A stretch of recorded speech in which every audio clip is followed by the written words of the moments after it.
I'm Michelle Bogan, founder and CEO of Equity at Work, and this is your DEI Minute, your go-to podcast for leaders looking to navigate the ever-evolving landscape of diversity, equity, and inclusion in the workplace. Whether you're just starting out with DEI or looking to sustain your long-term successes, each episode will provide you with actions you can take to move DEI forward at your organization, all in 15 minutes or less. Hi, everybody. In today's episode, I want to take you through some of the key takeaways on the executive orders on DEI in the workplace.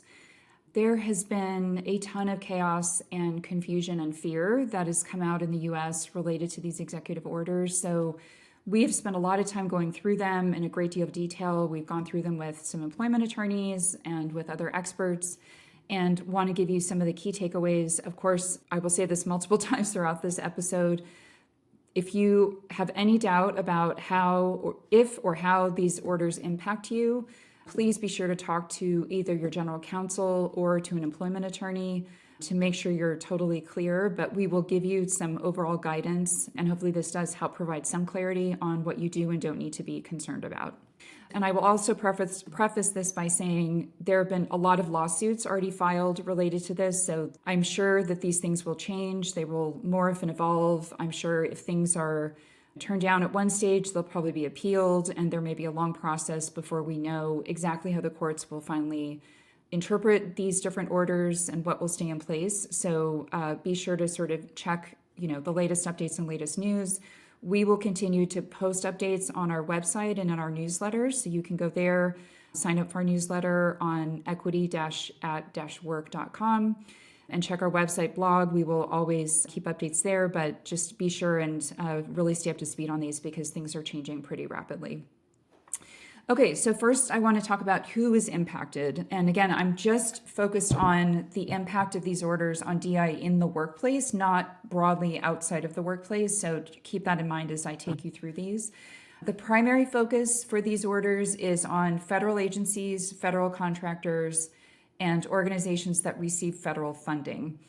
And on that last one, I know, we've had some clients have a little bit of confusion there because they may get a little bit of federal funding or they may get state funding for some of their work that is partly funded by the federal government, kind of upstream. So you've really got to make sure you understand sort of where the dollars are coming from ultimately so that you know how much of this impacts you. So then in addition to those organizations, it's also identified in one of the orders that for publicly traded corporate organizations, for nonprofits that have a certain level of endowment, I think it's 500 million or more, same with foundations, bar and medical associations, and then higher education institutions, which have $1 billion in endowments or more, or funding or more. Each government agency can identify, and that's at a federal level, can identify up to 9 potential organizations within each of those segments to investigate to see if they're doing any illegal DEI activity. So it's, as of right now, that's just 9. They can identify up to 9. It doesn't mean they'll definitely do 9.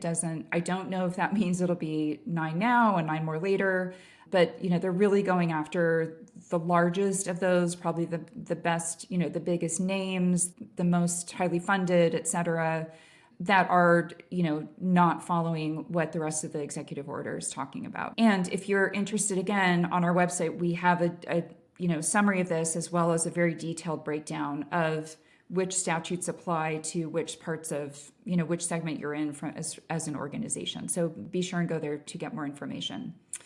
So getting into some of the key statutes, one really great piece of news is that Title VII of the Civil Rights Act still stands for private employers. So that prevents workplace discrimination, harassment, and any other sort of negative treatment based on race, color, religion, sex, or national origin. There's been a modification to the definition of sex, and I'll get to that in a minute. But overall, that act still stands in place. That Title VII of the Civil Rights Act does stay in place for private employers. So that's really good news. So you can't discriminate based on those protected classes: race, color, religion, sex, national origin. Then for every organization that's in the scope of the orders, here are the primary things that are called out. You cannot have quotas. Now, we already would tell our clients that quotas are a bad idea. That does not mean that you cannot have aspirations and goals around adding more diversity to your organization or more diversity to specific levels or roles or functions within your organization. What it does mean is you can't say, when we go out to hire, we need one Black employee, one disabled employee, one female employee, and one LGBTQ plus employee. That's targeting, that's quotas. That's saying I have this hole and I need it filled by this type of person, regardless of their qualifications and everything else, skill set, etc. So no quotas, but still absolutely you can have goals around diversity of your organization.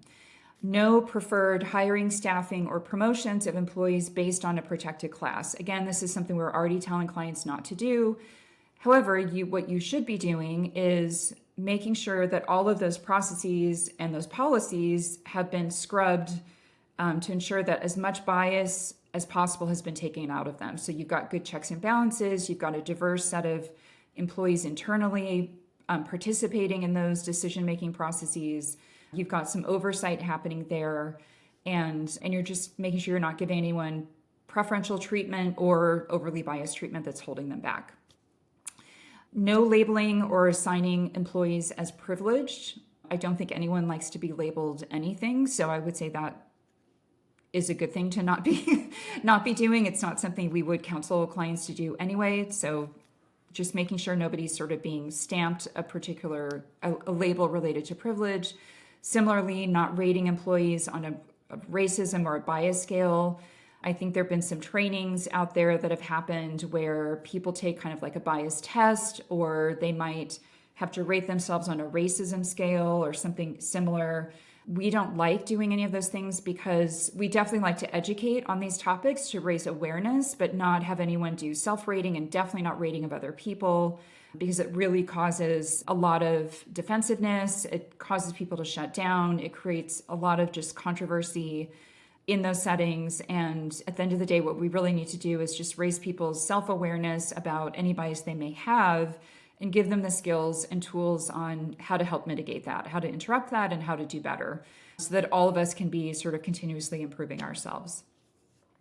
This next one is one that I think is a little bit trickier for a lot of employers, and it's no programming, training, activities, or policies that are exclusive to employees from one protected class that would give them preferential treatment over other employees.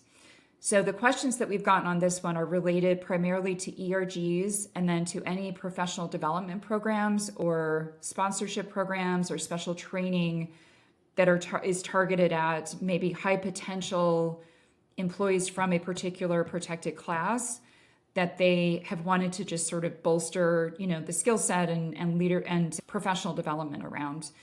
Our counsel has been that really for any of those programs, you've got to make sure that there is openness to allies, to others that are interested in providing support, others who may have some interest in being part of that program or getting some of the benefits of that program.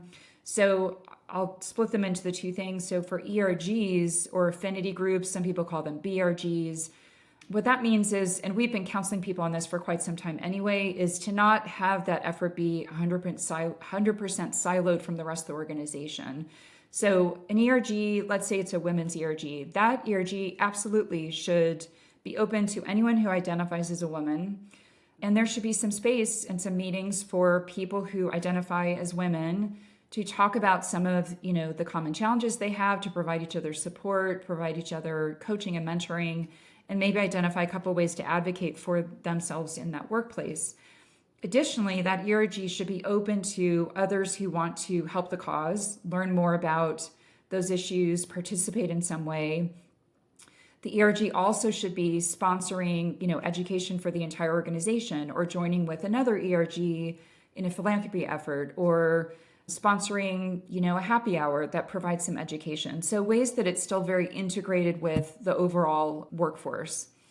On the programming side or training that's looking at a specific, group of employees from a protected class and trying to kind of shore up maybe some training or resources that they may not have come across up to that point in their career, you've really got to broaden those programs so that they're open to more people than just the ones in those protected classes. This is a very specific note in these executive orders. So I do think it's one that requires a lot of particular attention. Some people have asked about how do we handle recruiting if we're trying to make sure that we are sort of casting a really wide net and being much, very intentional about adding diversity to our recruiting pool. You can absolutely still do that. You can, go to a lot of different campuses. You can have all those things available on your website, job postings and applications and so forth. You just can't be hyper targeted only around one particular protected class. And then the final statute that is relevant to everyone that's in the scope of the orders is to be sure to retain lawful employment of veterans and employees who are blind. I know employees who are blind may sound like a very specific element of this statute. It is, but it references a previous order that was put into place, and they're just making sure that that continues to stand as an addition to what was identified in the protected classes of Title VII of the Civil Rights Act.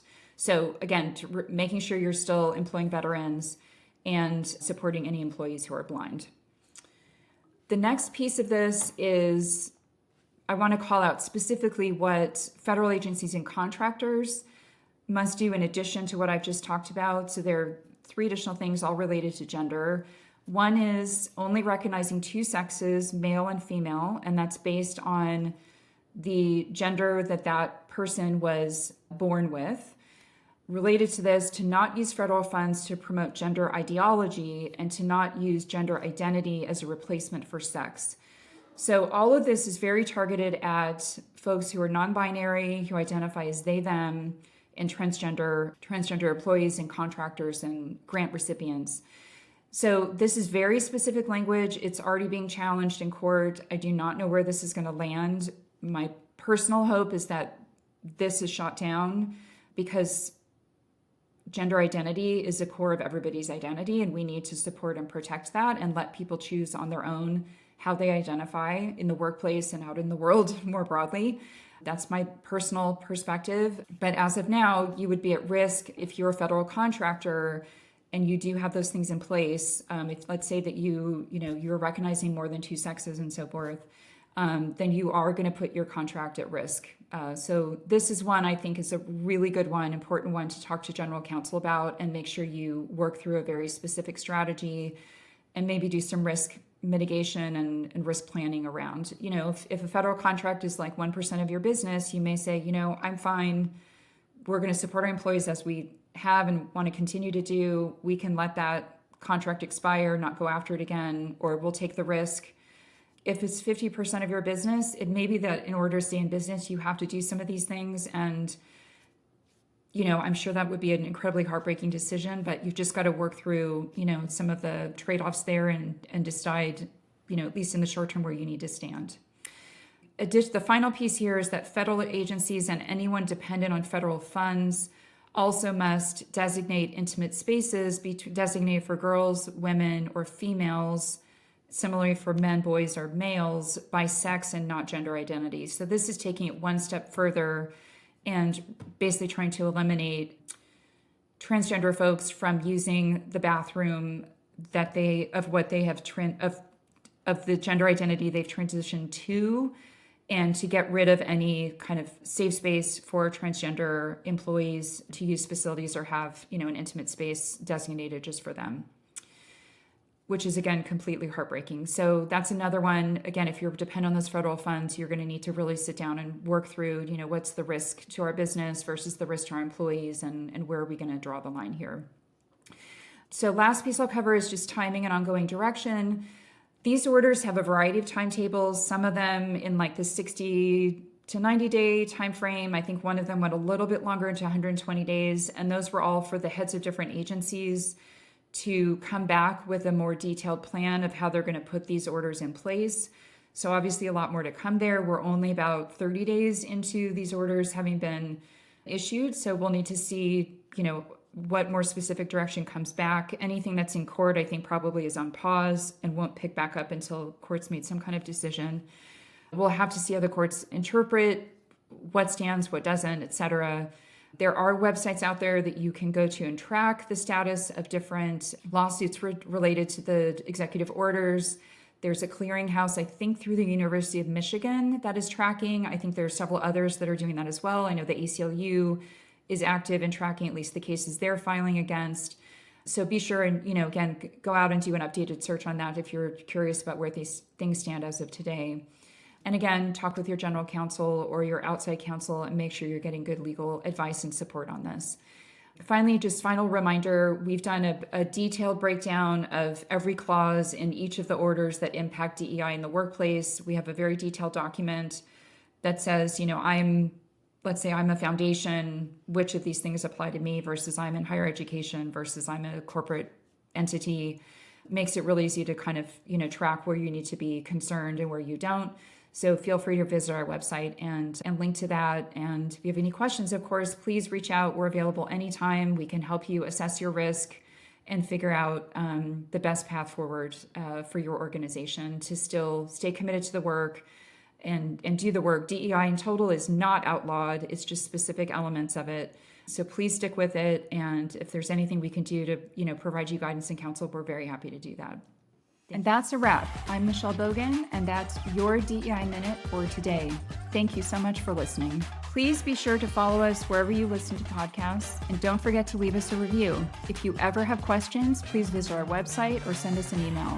You can also sign up for our newsletter and follow us on LinkedIn, YouTube, Twitter, and Instagram. Links to everything can be found in the episode notes. This episode was produced and edited by Podgrowth with podcast art by our very own Jamie Applegate.